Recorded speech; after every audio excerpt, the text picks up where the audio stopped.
Në Shtetet e Bashkuara ndodhet këtë ditë për të marrë pjesë në një konferencë të Bankës Botërore lidhur me pronën dhe varfërinë, një grup nga zyra e regjistrimit të pasurive të paluajtshme të Shqipërisë. Ne kemi sot të ftuar në studio kryeregjistruesin Arben Qiriako. Zoti Qiriako, mirëmbrëma. Mirëmbrëma. Zoti Qiriako, disa vjet më parë agjencia juaj ka filluar regjistrimin e pronave private në Shqipëri. Deri ku është ky proces tani për tani?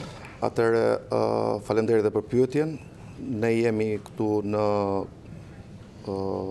prezantimin e projektit LAMP, që përfshin regjistrimin e pasurive të paluajtshme, në konferencën e përvitshme që kryen Banka Botërore për tokën dhe politika qeveritare për përmirësimin e ekonomisë. Rasti i Shqipërisë në sesionin e kompjuterizimit në ndihmë të përmirësimit të menaxhimit dhe administrimit të tokës është përmendur si rast pozitiv. Ne jemi vendi i parë në Evropë dhe në Azinë Qendrore që kemi ideuar dhe krijuar sistemin e kompjuterizuar për menaxhimin e tokës në përputhje me standardet ISO, standardet për modelin e administrimit të tokës. Cili është ndryshimi nga vendet tjera që Shqipëria mendohet që është pra një nga nismëtarët? Atëherë, kjo është një konkluzion i Bankës Botërore, i cili në këtë sesion dhe në këtë konferencë u përdorur si një shembull për këtë sistem të kompjuterizuar që po përdoret sot në 5 zyrat e mëdha të vendit në Shqipëri. Pra sistemi që ka filluar në Shqipëri është një sistem i kompjuterizuar. Sistemi i kompjuterizuar dhe me standardet më të mira, standardi më i mirë i ISO-s. Ky proces ka disa vjet që ka filluar, deri ku është tani? Atëherë, ky proces ka rreth 4 vjet që ka filluar dhe ajo që do të them është që procesi i regjistrimit të pasurive të paluajtshme në zonat urbane dhe bregdetare do përfundojë brenda këtij viti. Objektivi ka qenë brenda qershorit dhe ne do përmirësojmë goxha punën që të arrijmë objektivet deri në fund të qershorit. Mendojmë që brenda, kurse problemi i sistemit të kompjuterizuar është që brenda qershorit ne të arrijmë në 10 zyrat më të mëdha të vendit të fusim sistemin AS3. Ky sistem i cili ka këto lloj parametra që ne sapo theksuam dhe këto 10 zyra do përfaqësojnë afërsisht 85% të tregut të pasurive të paluajtshme në Shqipëri. Çështja e pronës është një çështje shumë delikate dhe e papërfunduar në Shqipëri prej vitesh.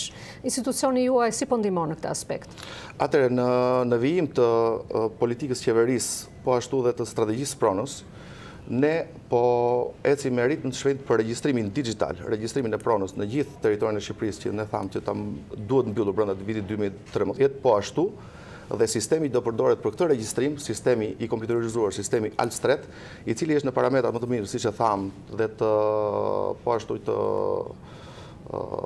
monitoruar dhe nga vëzhgues ndërkombëtar, po ashtu dhe nga Banka Botërore, dhe sistemi i kompjuterizuar së bashku me regjistrimin fillestar duhet të jetë funksional në gjithë Shqipërinë brenda vitit 2013. Çështja e pronave është një çështje që i kërkohet të zgjidhë Shqipëria nga Bashkimi Evropian për integrimet e saj evropiane.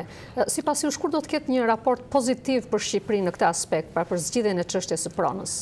Ashtu siç përmenda pak më parë, qeveria shqiptare ka përpiluar në strategjinë e saj të pronës që ja ka dërguar dhe Bashkimi Evropian, ku çdo institucion i cili ka për detyrë të merret si me dhënien e titullit pronësisë, si dhe me regjistrimin, ka afate konkrete dhe një plan veprimi për realizimin e saj. Me sa kuptoj, sistemi digitalizuar e ka thjeshtëzuar çështjen e regjistrimit të pronave. Megjithatë, a ka vend për përmirësim? Çfarë vështirësish po hasni? Gjithmonë ka vend për përmirësim. Qëllimi kryesor nëse ne në vitin 2006 një transaksion e një prone kërkonte 47 ditë për të kryer një transaksion e një prone, sot nëpërmjet moduleve dhe këtij sistemit, regjistrimi i një prone, domethënë i një transaksioni është 9 ditë. Qëllimi jonë është vetë 3 ditë dhe mundësisht dhe më shumë. Pra, përmirësimi i tërë digitalizimi dhe tërë thjeshtësitë duke përdorur dhe teknologjinë do të çojnë në një shërbim më të mirë, më të shpejtë për qytetarët, më transparent dhe me kosto më të lirë. A mund të futen online qytetarët për të kontrolluar ekzistencën e pronës tyre përmes këtij sistemi digital? Po, sot nëpërmjet modulit të One Stop Shopit për noterët, qytetarët që na zyrat notariale verifikojnë pronësinë e tyre. Po ashtu qytetarët mund të verifikojnë nëpërmjet një moduli tjetër që është moduli i gjurmëshmërisë. Kjo për të rritur sa më shumë transparencën e zyrës së regjistrimit dhe veprimtarisë së punonjësve të zyrës së regjistrimit, qytetarët në momentin që bëjnë një aplikim në zyrën e regjistrimit, marrin një username dhe një password dhe mund të verifikojnë çdo ditë në qoftë se praktika e tyre është në afatet kohore të përcaktuara në ligj apo jo. Këtë mund ta verifikojnë nëpërmjet një kompjuteri, po ashtu edhe nga një telefon mobil. Agjencia që ju drejtoni, apo hipoteka, siç njihet në gjuhën popullore, është akuzuar në të kaluarën për korrupsion. Njerëzve u duhej të paguanin para për të regjistruar pronën e tyre. Si është tani kjo gjendje? A ekziston në korrupsion dhe a ka rrezik për korrupsion?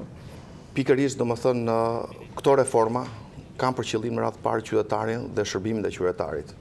Këto reforma digitalizimi është një nga pikat kryesore për të luftuar korrupsionin. 3 modelet kryesore ose 3 modulet. Sistemi Alpstret, që është sistemi që thamë me parametrat e kërkuara, me parametrat e ISO-s, i cili shkurton kohën e një transaksioni, shkurton kohën e një regjistrimi, është më transparent, nxjerr dhe monitoron sa më mirë punën e regjistrimit, nxjerr raporte monitorimi më të mira. Po ashtu gjurmëshmëria që thamë për qytetarët. Kjo është një në modelet e cila edhe në sesion e Bankës Botërore u përdor si model transparence për nga zyra e regjistrimit që qytetarët të jenë të informuar për çdo veprimtari të zyrës së regjistrimit. Po ashtu mund të themi ne kemi bërë ndryshime ligjore të vitin e kaluar. Ndryshime ligjore e cila në cilat ne nxjerrim konkluzionin që zyra e regjistrimit garanton certifikatën e pronësisë që jepet për qytetarit mbas regjistrimit fillestar. Dhe fundi që mund të them për këtë gjë është ne jemi institucion që sondohemi. Në raportin monitorues të Bankës Botërore të muajit të fundit, duke referuar sondazhet e kryer në zyrën e regjistrimit për kënaqësinë e publikut për veprimtarinë e zyrës së regjistrimit, ka një përmirësim të dukshëm në krahasim me vitin 2010. Dhe kjo është falë reformave të kryera nga qeveria shqiptare në këtë sektor për përmirësimin e punës në shërbim të qytetarëve. Zoti Qiriaku, ju falenderoj. Faleminderit dhe juve. Faleminderit.